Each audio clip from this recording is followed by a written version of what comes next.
Hello everyone, in today's video we're going to be talking about Factorio and the new expansion and just kind of a positive story on the new Factorio expansion. We're on PC Gamer today. This article is written by Ellie Gold. So thank you for the article. It will be linked down below if you'd like to check it out and read along with me. Title is Factorio's player count is through the roof after the space age expansion, ripping thousands of engineers away from their day jobs. Just shy of 100,000 is out of this world. Factorio is one of those games where I've played a ton of Factorio and I don't know if I've played Factorio. You know what I mean? Let me just do a quick check on my Steam. I have played 97 hours of Factorio and I feel like I've barely scratched the surface of Factorio, and it's one of those games where like you start playing the game and you're like, "Oh man, I don't understand anything, but it's fun," and all that type of stuff. I mean, just look at this screenshot. If you like this type of game, Factorio is a problem for productivity of other than playing Factorio, which, you know, is a good thing. It's a fun game. Factorio's Space Age expansion went live yesterday, and it managed to set a new all-time player count peak for the game, with 91,801 players flooding back in to check the expansion. Space Age expansion more than doubles the size of the original game. It continues the player's journey after they launch the rockets into space. You can discover new worlds, which you can exploit for resources, and manage your fleet of interplanetary spaceships. You also have to build airtight defenses to shoot down incoming asteroids that could destroy your platform, use the rubble to harvest thruster fuel and turret ammunition, and finally use the platform hub and cargo bays to shuttle your freights between planets. But you can check out the trailer to see what sick-looking planetary adventures lie ahead of you. It does look really cool, honestly, like very interesting. One thing I'm interested in is, like, technically Factorio had an end game. So now, or like it had an end. Does the expansion have a new end, or is it now just limit? Like, I mean, obviously Factorio is always limitless, but like, is there an end to the new Factorio, which I'm interested in? I also watched a bunch of Factorio speedrunners, so I wonder how they feel about this game. I feel like they're not like that Factorio speedrun now must be so long for the end, like what the if there is an end goal.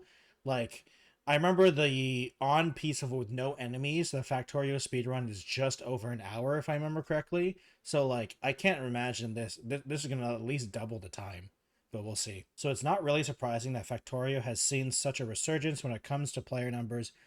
Past 50,000 now, one player says, considering how many people are currently at work, me included. I expect this to continue raising. 70,000 is the next big milestone, 2 times the previous peak when the game released back in August 2020. Really?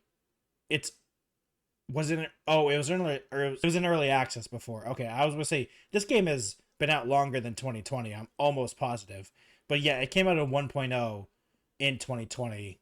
I'm pretty sure. Let me just make sure because it technically released. Oh, I know. Did Factorio actually come out in 2020? Wait, now I'm actually like, wait. It came out in 2016 in early access. That's what I thought. 1.0 came out in 2020. It managed to hit a high of 34,700 players at one point, so 91,801 is an impressive feat, more than double its old record. It's not surprising, though, because one, Factorio is an amazing game and has a good reputation.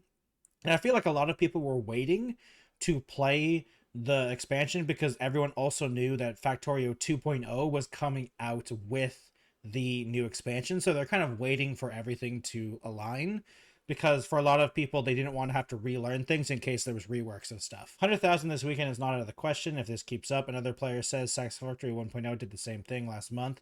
We really are in the golden age of factory games right now. And I agree. With Satisfactory coming out, Factorio hitting its peak, and like there's also a couple indie games that unfortunately I can't remember the names of, and I don't know what to look up. There's a couple that I followed on YouTube that were making, and it really does seem like these two games are at least the standard, which is unfortunately it's a high bar, but these two games are really the standard of factory based games. Factorio being the OG and Satisfactory being, I think Factorio is the standard of like the top down ones, and Satisfactory is the standard of the first person view ones, I would say. Satisfactory's player count has been steadily dropping since its week at 1.0 and managed to set an online team peak, set a new all-time peak of 186,158 players, according to SteamDB. But since Factorio's Space Age expansion release, player count dropped by 20,000, so I wouldn't be surprised at least some of those players hopped on to check out the new Factorio content. With more players probably on the way for the coming weekend, it'll be interesting to see just how high the player count will go. I'm also excited to see what kind of amazing creatures people will get out of the new burst in players. That is true, though.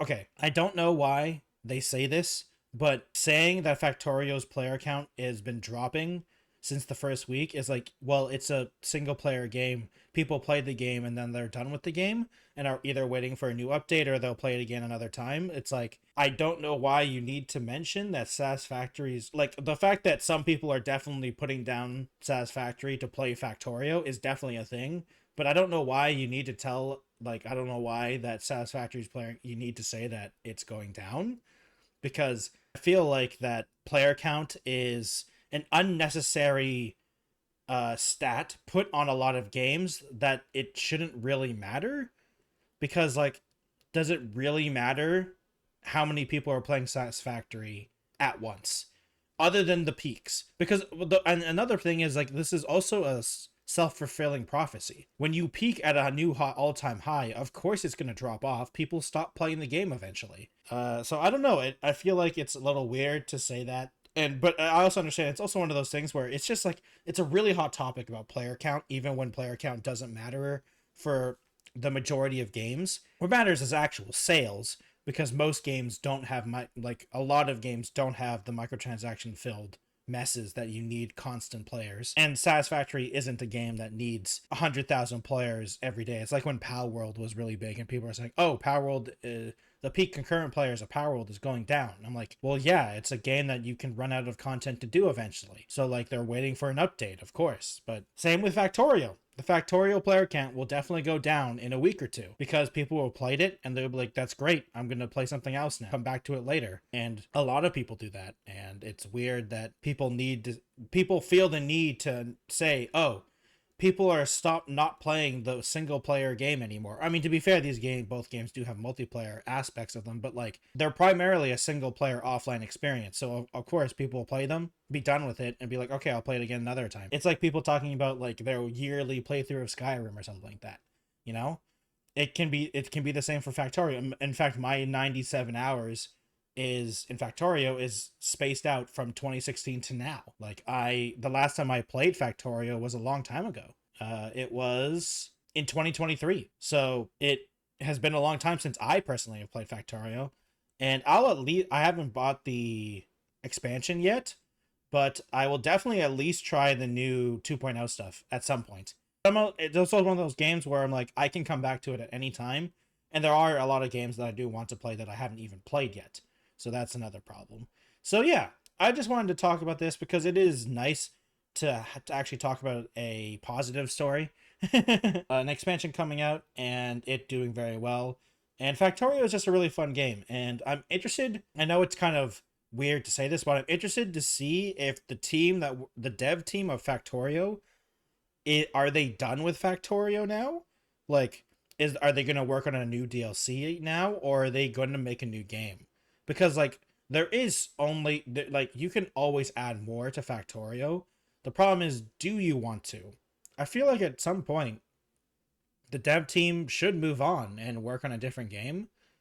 So I honestly kind of hope that they've dropped this, they fix any bugs, and they do all the normal maintenance stuff, but also start working on something new.